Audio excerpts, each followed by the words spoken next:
महाभारत में बहुत सी ऐसी बातें होती हैं जो कि लोग जानना चाहते हैं और जानने की इच्छा रखते हैं। इन्हीं बातों में से एक और बात है जो कि शायद आप लोगों को नहीं पता होगी। दरअसल हम यहाँ बात कर रहे हैं कि आखिर महाभारत में क्यों कर्ण का विजय धनुष अर्जुन के गांडीव धनुष से बेहतर था और इसके पीछे की वजह क्या थी, इसके पीछे का रहस्य क्या था, ये जानने की इच्छा आपको भी होगी। तो चलिए आप सभी बताते हैं कि आखिर क्या थी इसके पीछे की वजह। आपको बता दें कि विजय का जो धनुष था यानी कि कर्ण का जो विजय धनुष था वो अर्जुन के धनुष से बेहतर था। महाभारत के युद्ध में कर्ण और अर्जुन आमने सामने लड़े थे। वहीं कर्ण के पास परशुराम द्वारा दिया गया विजय धनुष था जो कि अर्जुन के पास मैसूर या अग्निदेव द्वारा दिया गया गांडीव धनुष था। दोनों के ही तरकश में सभी तरह के दिव्यशास्त्र थे और ऐसा कहा जाता है कि कर्ण का धनुष अर्जुन के धनुष से कहीं ज्यादा बेहतर था। पर कैसा था, असलियत क्या थी, आपको बताते हैं। गांडीवा धनुष अर्जुन के पास कैसे आया, इसे किस तरह बनाया गया, इस संबंध में 2-3 तरह की कथाएं प्रचलित हैं यानी कि चलती आ रही हैं। कहते हैं कि दधिचित ऋषि की हड्डी से ये धनुष बनाया गया था, जबकि एक अन्य कथा के अनुसार अगर देखा जाए तो ये गंडव ऋषि की तपस्या के दौरान शरीर पर दीमक द्वारा बाम्बी बना दिया जाने के बाद उस बाम्बी में सुंदर और गडीले बांस उगाए गए थे और जब गांडव ऋषि की तपस्या पूर्ण हुई यानी कि पूरी हुई तो ब्रह्मा जी की सलाह पर उस बांस से 3 धनुष बनाए गए, पिनाक और गांडीव और साथ ही साथ सड़क। बात कर लेते हैं अब गांडीव धनुष के बारे में। वरुण देव के पास था जिसे उन्होंने अग्निदेव के दिए गए के बाद बनाया था। बता दें आपको कि अर्जुन के धनुष की टंकार से पूरा युद्ध क्षेत्र गूंज उठता था और रथ पर सवार कृष्ण और अर्जुन को देखने के लिए देवता भी स्वर्ग से उतर जाया करते थे। इस धनुष का तरकश अक्षय था। इस तरकश के बाण कभी भी समाप्त नहीं होते थे और कुछ बाण तो लक्ष्य को भेद कर वापस लौट आते थे। ये धनुष देव, दानव तथा गंधर्व से अनंत वर्षों तक पूजित रहा था। वो किसी शास्त्र से नष्ट नहीं हो सकता था और साथ ही अन्य लाख धनुषों का सामना भी कर सकता था। जो भी इसे धारण करता था उसमें शक्ति का संचार होने लगता था।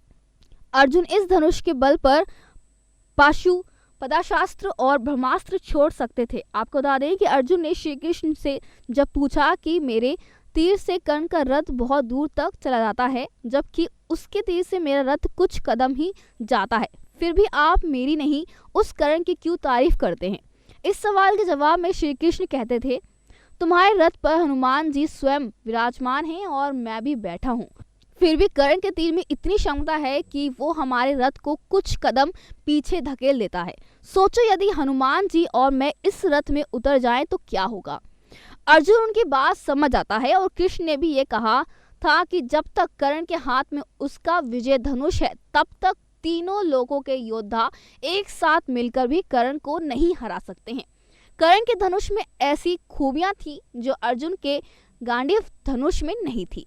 विजय एक ऐसा धनुष था कि किसी भी प्रकार के अस्त्र या शस्त्र से खंडित नहीं हो सकता था। इससे तीर छूटते ही भयानक ध्वनि उत्पन्न होती थी। कहते हैं कि कर्ण का विजय धनुष मंत्रों से इस प्रकार अभिमंत्रित था कि वो जिस भी योद्धा के हाथ में होता था उस योद्धा के चारों तरफ एक ऐसा अभेद घेरा बना देता था जिसे भगवान शिव का पशुपास्त्र भी भेद नहीं सकता था। मंत्रों से अभिमंत्रित होने के कारण उस विजय धनुष पर जिस भी बाण को रख कर चलाया जाता था उस बाण की ताकत उसकी वास्तविक ताकत से कई गुना बढ़ जाती थी। कहते हैं कि इस धनुष का निर्माण विश्वकर्मा जी ने तारकासुर राक्षस के 3 पुत्रों की नगरी त्रिपुरा का विनाश करने के लिए किया था। इसी धनुष से भगवान शिव ने अपना पशु तस्त्र चलाकर 3 नागरियों का एक साथ ध्वंस कर दिया था। बाद में परशुराम ने हे वंशी क्षत्रियों के विनाश के लिए भगवान शंकर की तपस्या कर उनमें से धनुष मांगा तो भगवान शंकर ने इस धनुष को इंद्र से लेकर परशुराम को दिया था। फिर जब कर्ण ने झूठ बोलकर भगवान परशुराम के यहाँ धनुवतीय और ब्रह्मास्त्र चलाने की शिक्षा ली, जब परशुराम को इस बात का पता चला तो उन्होंने ये कहा कि जब वक्त पड़ेगा तब तू ये विद्या भूल जाएगा। और फिर बाद में परशुराम को दया आई तो उन्होंने ये विजय धनुष देकर आशीर्वाद भी दिया था कि तुम्हारी अमिट प्रसिद्धि रहेगी और कर्ण को महाभारत में तब तक नहीं मार सकता जब तक उसके हाथ में वो धनुष था। और कहते हैं कि महाभारत युद्ध के 17वें दिन पर जब कर्ण कौरवों की सेना का सेनापति था तब उसने अर्जुन से युद्ध करने के लिए पहली बार अपना विजय धनुष हाथ में उठाया था।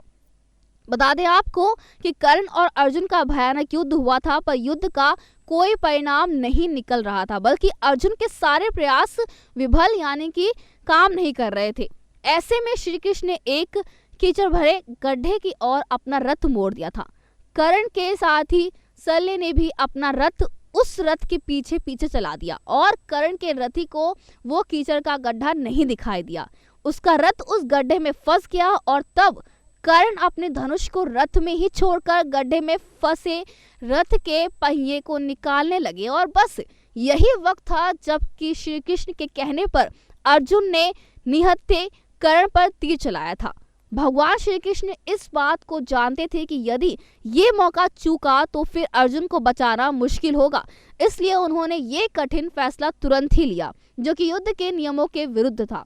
वैसे भी सबसे पहले तो युद्ध के नियम कौरवों ने ही तोड़े थे, निहत्थे अभिमन्यु को मारकर। नेक्स्ट न्यूज से हिमांशी की रिपोर्ट।